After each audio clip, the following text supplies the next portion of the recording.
very much. It's a pleasure to be here. I've got the good fortune of wearing two hats.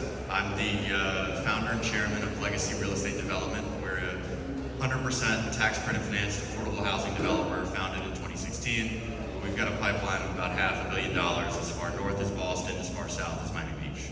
My other hat, I'm the executive vice president of the Peebles Corporation, a business founded by my father in the early 1980s. We focus exclusively on public-private partnerships.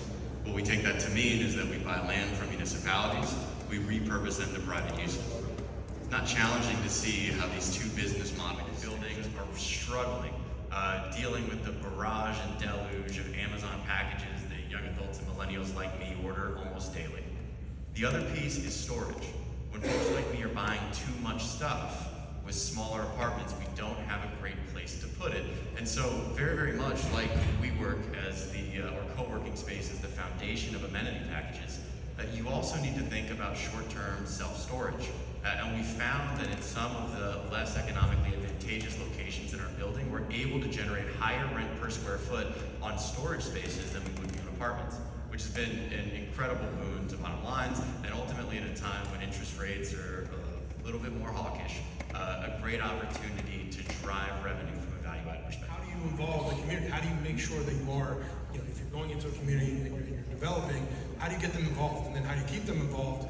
Because ultimately, in my opinion, doing that as the setup for the development also works in your favor when it comes to retention, right?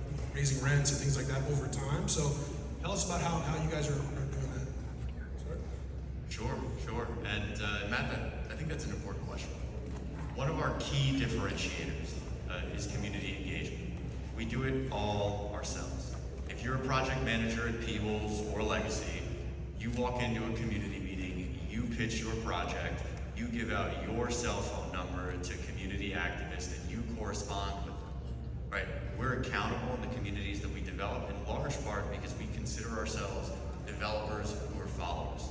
We don't think it's our obligation to be a leader, to walk into a community and tell them what resources they lack, what things they need, and the ways that make their lives better.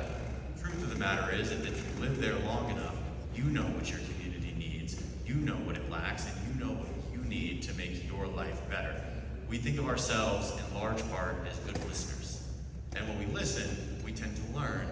And what we always do is engender the community to our project. Now, certainly, the first time we've walked into rooms, we've been shouted off the stage, we've been booed, but we don't leave.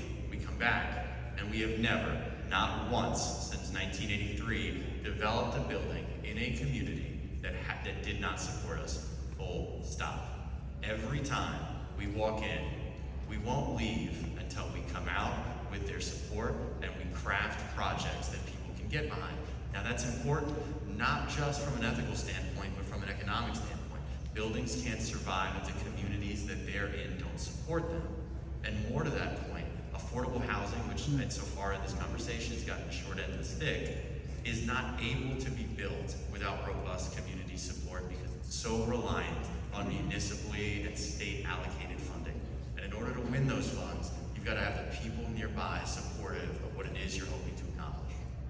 Yeah, and I think when you're in the affordable housing space, these things are considerations, I would assume, in understanding the industry, right? Absolutely. In our tax credit finance portfolio, we have a preponderance of something called permanent supportive housing. These are people who are at immediate risk of homelessness with intellectual and developmental disabilities, citizens returning from war or from incarceration, and in large part, not only do they need housing, but they need ancillary civil support. They need caseworkers, they need private meeting rooms, they need financial literacy and skill building and job placement, and we work with nonprofits in these municipalities like Community Connections and Operation Pathways to deliver those outcomes. A great group that I'm sure a great many of you have heard about is a technology firm called Isusu. What Isusu does is reports on-time rent payments to the credit bureaus so that your renters, particularly in affordable housing, who have been economically disenfranchised in a way that doesn't allow them to be homeowners, can build credit and ultimately graduate from affordable housing to home ownership. We don't think that affordable housing is some place you live and make a life. We think it's a place where you get back up on your feet to enter into a market rate outcome. But these cultural and skill building amenities, it's easy to talk about them in the context of affordable housing, but the truth is that they're necessary, albeit in a slightly different way, in your Class A buildings as well. In fact, all of us in here want to live and work and spend time with people we know and care about. That's true 10 years ago, 50 years ago, 150 years ago, and will continue to be true in the future. But we're living through a crisis of American friendship. It's a staggering statistic, but 30 years ago, 55% of men said they had 6 or more close friends. You ask that question today, that number is less than halved. In fact, 15% of men say they have no close friends at all. The goal is for our buildings to step in and fill that void, and you have community as a social amenity.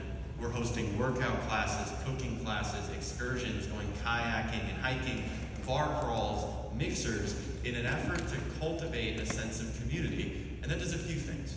It reduces turnover, it reduces residents' complaints, it encourages more folks to bring their friends to the building to get familiar with what it is we're hoping to accomplish. And I think most importantly, in the same way that Operation Pathways and Community Connections help on our permanent supportive housing side, we improve the lives of our residents.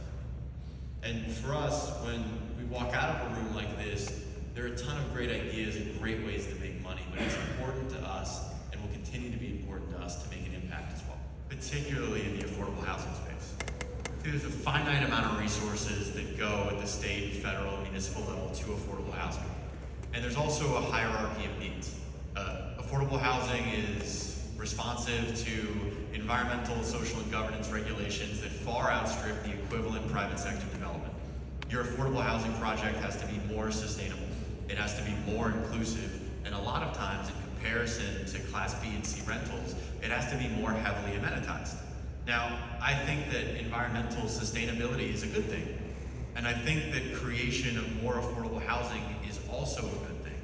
But when you combine those two good policies, you get bad policy squared, because the incremental cost of the unit goes up, the finite amount of resources remains capped, and you end up producing less net new units. And so the challenge that we're faced with is it better to make sure that projects aren't contributing disproportionately to an increase in emissions?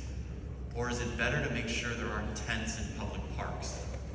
And I think if we want to talk about environmental sustainability, we want to talk about robust amenity packages, either in unit or out of unit, then the onus needs to be on the private sector, where private capital can create and sustain these ESG initiatives, where private capital can see the dilutive effects on land bases that these increased regulations would have, and not disproportionately burden municipal governments with the incremental cost of achieving social objectives that are secondary to solving the most immediate need facing urban America today, which is housing affordability.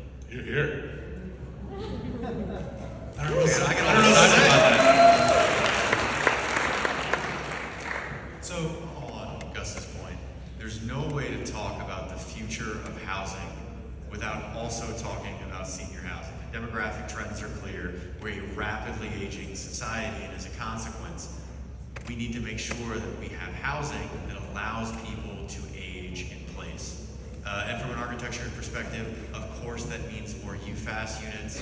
Of course that means that we need to consider handicap accessibility throughout the common spaces, inclusive of the outdoor common areas. But it also means that we need to think about the allocation of units within our buildings. In Washington, D.C., we're under construction now for what we consider to be one of the first intergenerational senior housing affordable buildings. 30% of our building is affordable. The other, 100% of our building is affordable. 30% is particularly reserved for seniors. And what that allows us to do is keep the ground level cultural vibrancy that younger folks bring, but ease into it with the seniors. Allow them to be moderating influences on the children, on the young adults that are occupying our 1s, 2s, and studios, right? And keep the culture of the building on an even keel. It's helpful when your grandmother knocks on the door and asks you not to play music after 11 p.m. And it's great when she's knocking on everyone's door to go down to the common area because the property management company has got a Thanksgiving dinner. That sort of stuff is extraordinarily exciting to us, and when we think about the context of our buildings, it's impossible to do that without understanding the different stratospheres of ages. Now, your first question, and I think your first question is a great one.